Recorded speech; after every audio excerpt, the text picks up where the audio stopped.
Hey everybody, Lieutenant Joe Pangaro here for Pangaro Training, powered by Blue 360 Media. Welcome to our training. Today this is called Patrol Tactics, more than just a ticket. Now the reason we do this program is that in the world of training, we know that there's training, lots of training for detectives, lots of training for supervisors and traffic specialists and people who do specialized things. Our patrol officers are often dealing with what's left over. They go to some classes, but not everything. We want to keep things appropriate for them. This program was put together specifically for our road cops, the men and women who are out there every day, walking a beat, pushing a radio car, dealing with whatever comes their way in terms of calls and service and how they have to do things.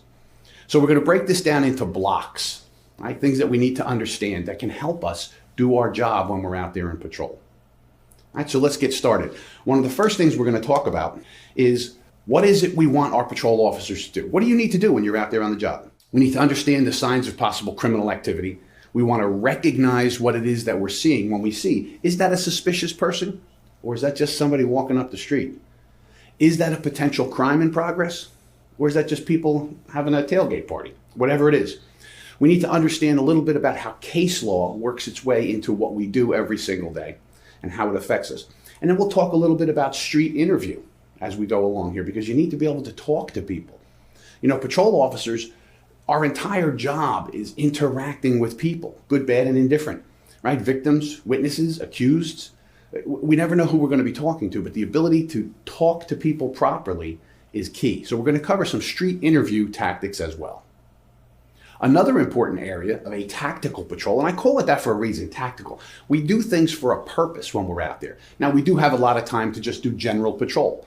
And those things are important. The people in our communities need to see us. They need to see us as, hey, they feel comfortable when you're sitting there and you see a patrol car ride down the street, or you see a patrol officer at the baseball game where all the kids are.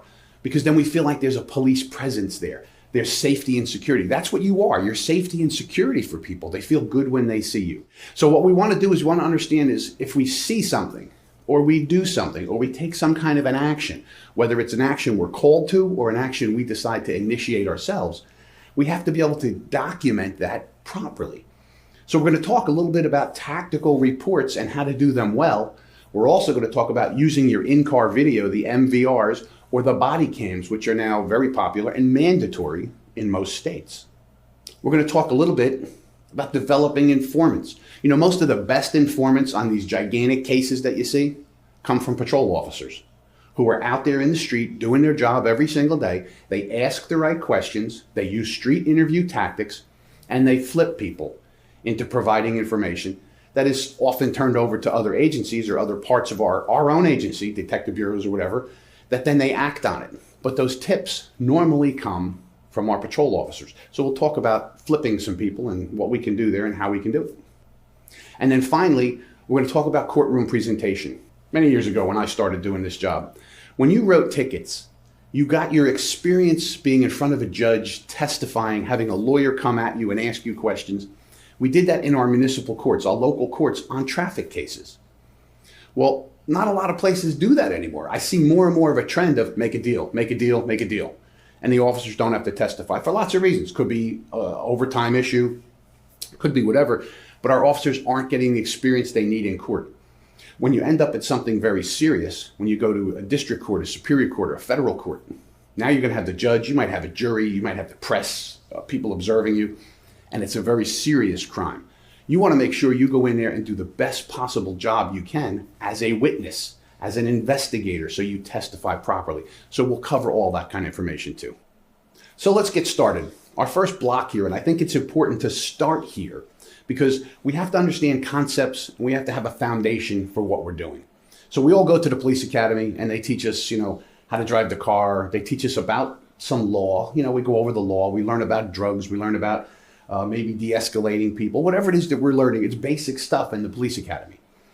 When we come out, we're now living in the road, in the street. What's happening here is what's really making a difference. And we have to understand how the courts, case law, and all of this comes together to define what we do. It guides us and it can help us. If we go astray of case law or rules and regulations promulgated by courts and judges, we can lose evidence and we can get in a lot of trouble.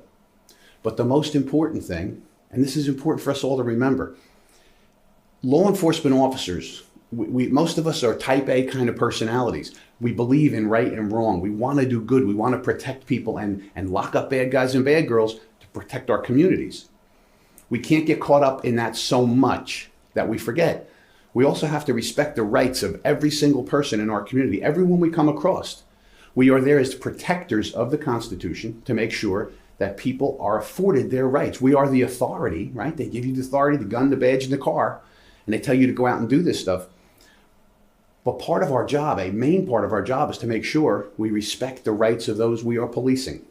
So if we talk about searching and seizing, that's really where a lot of us, we deal with the Fourth Amendment a lot, don't we? I mean, that's kind of what cops are talking about. Stopping a car, catching someone who's running away, tackling them, using force, right? Using the force of maybe a firearm to take someone into custody. Is that something we're allowed to do? Is that under the Fourth Amendment? Well, actually it is. The courts have considered that taking someone into custody is a seizure, and using force can also be a seizure, right? Now, there are times, that we may have to use verbal force, our orders, the way we talk to people, and then we may have to escalate it based on what the people do. That's always it. We don't choose to just escalate. You don't go up and talk to somebody and decide, hey, I'm going to use my PR-24 as soon as I get up there, or whatever kind of, you may use a baton and asp or whatever. We don't just decide to do that, right? It's all based on the escalation of the situation. We are allowed to win confrontations, right? You're not out there to get punched in the face, to get shot, stabbed, run over by a car. You're out there to do a job that society wants you to do and demands that you do. When you take that oath, you promise to go out and protect the Constitution, and you're going to do the right thing in your community. So the reality is, we have a lot of awesome powers that we are afforded. We have to make sure that we respect those powers and we use them appropriately. And the use of force is an appropriate tool we have. If you tell someone they're under arrest and they don't want to be under arrest, you can put hands on them. You can spray them with pepper, right? If they decide to fight with you, you can fight back. You don't have to lose the fight. If they pull a knife on you, you can use a baton, an asp, or you can use a firearm. And if they're shooting at you, of course, you can fire back. But we have to understand the momentum of that use of force. It's an awesome set of powers and tools we're given. We have to respect them at all times. And that has got to be in the forefront of your mind. So the Fourth Amendment, stopping a car. Can we search it right now, or do we have to go get a search warrant? You stop a person, a suspicious person. How far can you go with that person? Well, we know if you see something that looks like a weapon in a pocket, you can pat someone down, right? Terry versus Ohio, we can pat somebody down and see if what we believe to be a weapon is a weapon. And if it is, you can recover it and make an arrest. So all of these things are kind of basic to us.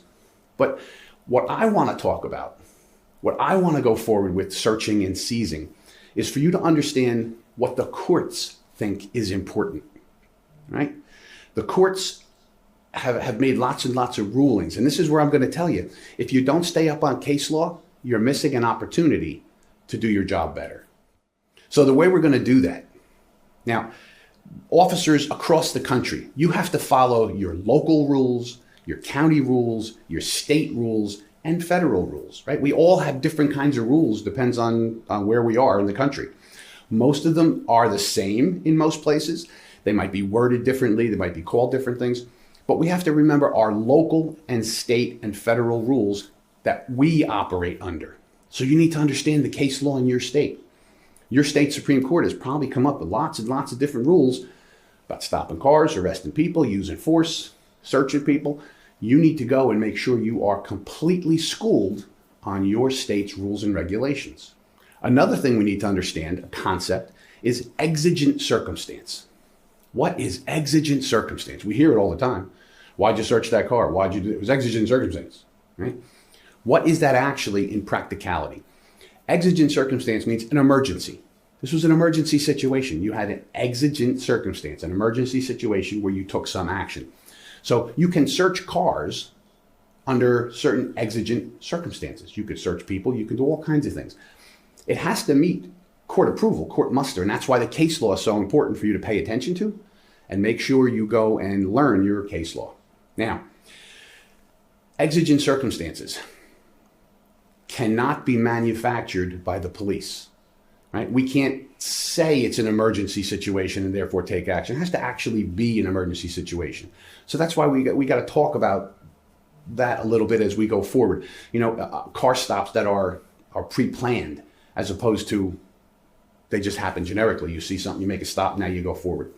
So when can we search things without warrants?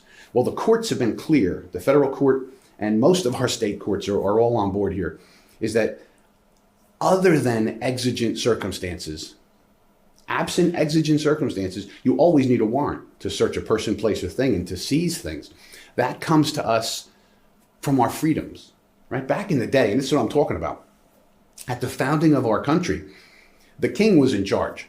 And if the king wanted to send his people to your house, kick in your door, take stuff, and then prosecute you with it, they could do it. They could search you at any time. You didn't have those kind of rights. Our Constitution guarantees us rights that will be free in our person, our places, our papers, and our things, unless a court has been advised of why they think there's criminal activity afoot, and then the court grants a warrant. It's an important thing for us to remember. While we are always out there trying to do the right thing and make cases and arrest bad people and seize drugs and guns and solve burglaries and sexual assaults and all that kind of stuff, that is our mission. But there's rules, and we have to follow the rules because you can lose a case. A great case that you made because you didn't follow the rules, or you sidestepped the rules, or you thought you were slick and tried to get around it, and you can't. And we're also going to talk about consent. That's another area where you can search a person, place, or thing with the consent of a person who has the authority to give you consent. Okay? So that's an interesting concept. Who can give you consent? A person driving a car? It's not my car, but I'm driving it. Can I give you consent? In many states, yes. If I'm in charge of that car, I can give you consent to search the car. If you go to somebody's house and you ask for consent, can I search your house? I've been told you're growing marijuana. I would like consent to search your house. People can give you consent, and then you can go in and search the house. It's best if it's in writing. It's best if it's in writing on video. That's why we all have, we have body cams, we have MVRs. Not every department does, but that's becoming a growing trend. So we want to understand consent, and it has to be voluntarily given, and you have to be crystal clear. So there's some rules about consent. We're going to talk about that as well.